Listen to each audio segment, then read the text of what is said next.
We've had a difficult few weeks in this country, on this planet. Many of you may be rightfully disappointed in the ruling of West Virginia versus EPA. Some of you may be ecstatic.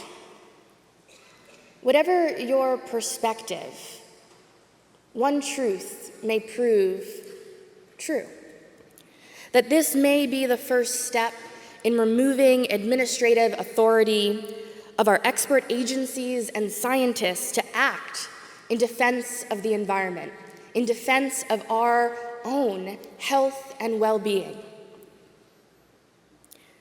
But I also took away another perspective from the ruling, another understanding from the court's opinion, that we can no longer sit idly by and assume that our experts or our agencies will solve the problems that we created and continue to exacerbate. We must act. We have a responsibility to act if those we previously entrusted with this fiduciary responsibility are to have their hands tied behind their backs. But let's take a moment and maybe bring this back to the core of each of your beings. Let me ask you a question, and you can share by showing through a raise of hands. How many of you had a child born this year? Oh, I expected that answer. How many of you had a great-grand or a grandchild born this year? There we go. Oh, keep the hands up. How many of you had a niece or a nephew born this year, or a great-niece or a great-nephew?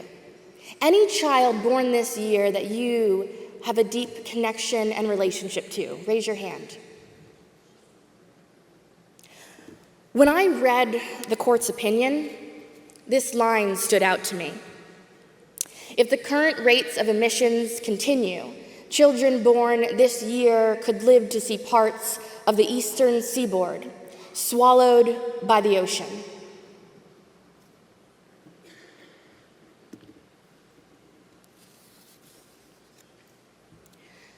You see, if we do not act, those children born this year will live to see regions like the Chesapeake Bay, Virginia Beach, Miami, New York,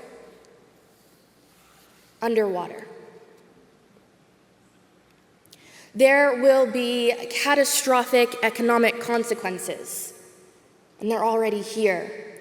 We see them every year from the increasing floods, droughts, tornadoes, and wildfires that afflict our planet. Perhaps you're still not persuaded by the threat of sea level rise. Perhaps you don't think there's anything wrong with the status quo. That why can't we just let things remain the way they are? Sometimes I'm adverse to change too. But if we maintain the status quo, the path that we're currently on has seen us lose 68% of animal populations in the past 50 years.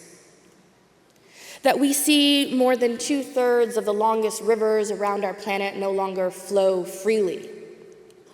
And that we've lost nearly half of coral reefs in 30 years.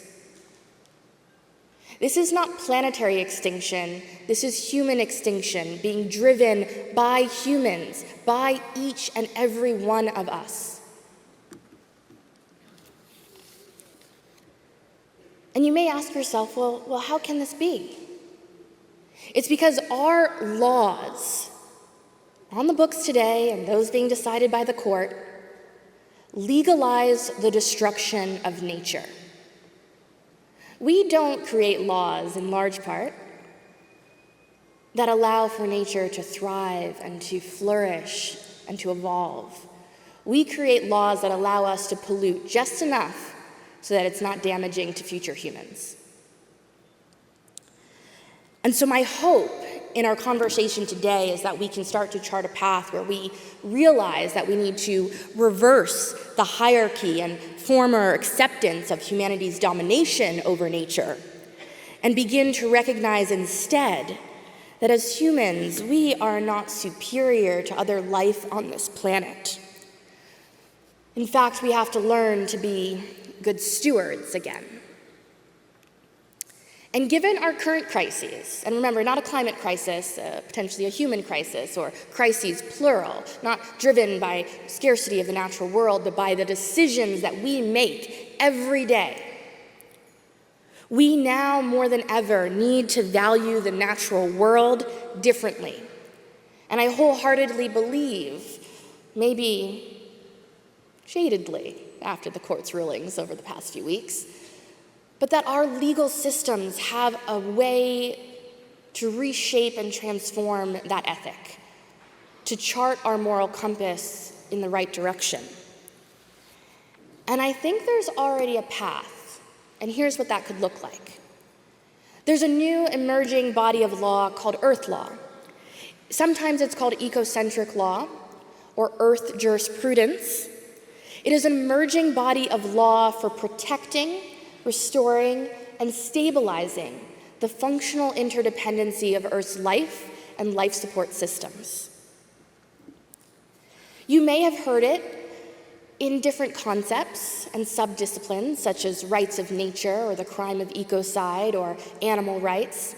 I like to think of Earth law as a tree.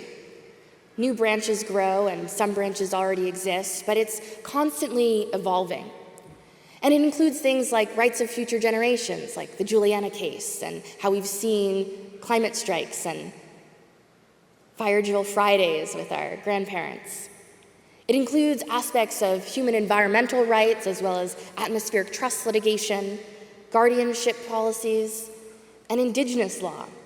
You see, these mechanisms of law started to come about largely in the Western consciousness in the 1970s with a seminal piece written by Christopher Stone called "Should Trees Have Standing?"